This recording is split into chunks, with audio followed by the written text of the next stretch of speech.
Hey everybody, this week we're going to be in the book of Esther as we finish up looking at the five little scrolls of the Old Testament. So this is a book about a Jewish queen in the Persian Empire who ends up saving her people from genocide. It's one of the latest books in the Old Testament because it's after the Israelites had gone to exile in Babylon, then come back and Persia had taken over, and some of the people were still there in Persia.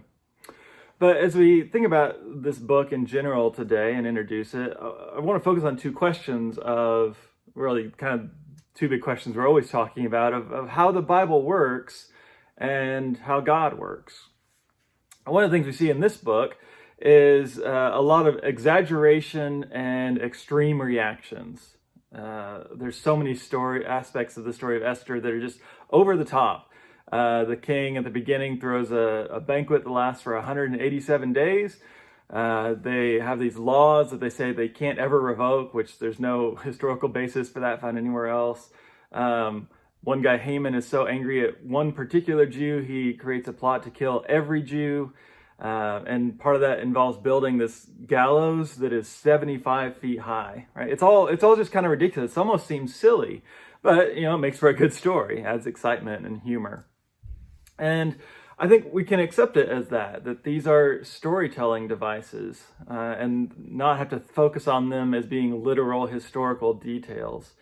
Saying that doesn't mean we take the story any less seriously. We just recognize how it works. So the story isn't trying to communicate just saying exactly how things happen. It's trying to tell a story. And so it's okay if you embellish a little bit sometimes. One of the other aspects we see of this story and what we see in how the Bible works is that there are flawed characters, right? You have the obvious villain of Haman, and the king is kind of incompetent and lazy, but then you have Esther and her cousin Mordecai, who don't seem to consistently follow God's law. Unlike Daniel, another Israelite who is in exile, she just eats whatever is given to her, which probably could include some unclean things. She agrees to be part of the king's harem and all that goes with that. They're throwing a lot of massive banquets too.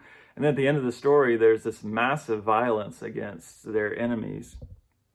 And so we ask, what kind of people is God working through here? Most biblical characters are not perfect moral examples. Sometimes the way we learn these stories, we only focus on those good things and don't see them as real people.